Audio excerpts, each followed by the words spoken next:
मणिपुरी वारी पांबी सेनेना ताबीरिबा पुम्नमक्पु अमुक हन्ना Taram नोक्चरी ngasi amuk mayamgidamakta anaubu wari masa ama puduna lakchari wari masa sigi mamingna nungi sakrina takhaibada wari masa sigi aibana siri bireni taminarasi wari masa nungi sakrina takhaibada tombi hoigi itaima ibeton se yamna taubu ngamba malini aina hangboi ngangboi tauna haudok lui hoi yamna ngamba jani khitaga natte aigi nupina khumla I aina famungda longna hipna magazine amu faktuna yengli aina khalli puba ngamlaktraduna tawbu oirini fongna hairui mabu kaithenda saga boraga yolamdaine maduna kaidawraba tokhrabadi lalol seldo saningai laitabadagi sathokredana adu oirabadi yonanaba posai amuk laiba ngamdaduna to edana wa haiba bu masini aigi nupina selebal sangna sang singthoktuna aibu gyan tana bataklami aina maduda sumida madusu masa mayam thakpa ngamliroi nungbu nungsida aikoi magna suk war sidabu magumba nupina bu masa tarukto karamna thakligadage farabasu fatrabasu aikhoigidi thada lengdana lupa lising tare tareti soidana laklibani si faubada fet fet hairabasida aigi nupina hairai madugi budi yamna sumkhrabajani fana faramba nupini haujikti loire migi mapot masai paisa sokchinbada angakpa phanglabani lansotpi haibado tasengna oire haujikti itaima ibeton lukhrabini mapuroibana hundoklamba sahi manga taruk phare masa taruk laisabi ahum nupa masa pisak pisak ahum hundoklamlaga taibangpa lasida masak u khidrabani mawaw mapauta khidare masana kari sari magi nupina karamni hingliba karimata khang khidrabani onthokna luna tawjakhraba masanupa iton tonba amadi masanupi ahal asigana numit nini seng leitaduna sara henduna mamit tandan pairaba faubada masagi awaba matawado udana amambada laikre mapadi kanagi awaba mana khangbiba laitre sikhiba madi amaronda yangkhre hingbagi lumlaba polom ase puba yaukidre mana sidringaida puminaramba lumlaba polom ado mana hek sikhibaga magi nupi itaima ibetongi mathakta pulap punna thongatpiramle pakraba taibangpa lasida kanadasu polom ase thongatluba yadana madana puduna lakli masa singdi angangni karibu khangugani lamlaga sage mina fazaba setpa uraga setke sidani makhoigi haibabu mana pokpa masabu kanada langsilugani angang singse yengba yamna nungaitre haiduna sara ani ahum helaklaba matungda laikai kanagumbana nongma fadok sak sakhom ama adu pijabiraba natana aigi puba ngamnanaba honabada kananabu kayarak hanna pibigadage pumnamakase itaima ibetondi senba yaba natte thangta nongmai amata sinadaba kallaba amadi sathiraba lalase mayoknaba tai itaima ibeton nupi ama oirabasu angambana hingja hauba ngamdabana mangjakhiba masana tajabani ise ibeton gi maramda kari tabage aigi nupina hanglai aina wari lithai ngahan aihak aigya sobagi hotel da sa thaklami itaima ibeton gan mauna ha amaga sanglai ai lei haiba makhoini di uramloi maramdi ai manungda lei itaima ibetona bedo bedo latpa leitana sanabul dagi ising haitharak pagum ngangi itaima do sari yamna tanadi ure sara yamna helabra natraga narudabra khangde mana hai ibema hansi sidi sungsoi hek soiraroi nang lakdraba soi hangna hek yumda nonga lagadabani aine ngarang dagi sak charak tribani ai mitse tandan paire aigya sani da piu ai thawoi yamna tena makak oina khumai mauna haduna kaisu thausa de tei mai beton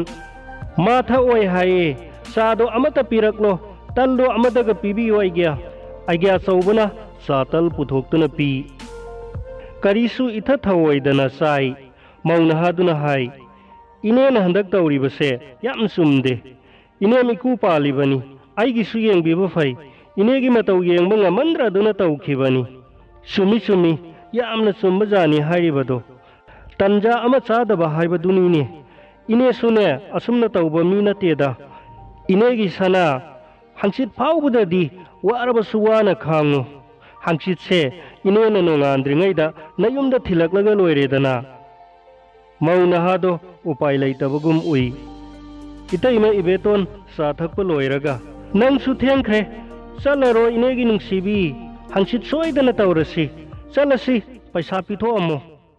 मौनहादुना बेगतगी पैसा लौथोक्तुना पिरमगा थोकमिनखी आईगी नुपीना हायरई तौबदी माना तौरीबसीदी मागी नकनबा मरी मता ngaktadagini हौजिकी मौनहादुसु इसे इबेतोनगी मबुंगी मचानुपी Radhe ओइरिनी ngahal laklambani agya चौबना वारी अमसु लिरई आइना तम्मी करी वारी नोंगसु मौनहा मा महा ओइना कपख्रे हाय करीगी कपलिबा agya चौबना लिरकपनी पैसारा पोला मा ngasiगी numitta puraktrabadi mawaga manembokkana yumda hanjilakpa yade haibire hai aina makha taana tamthai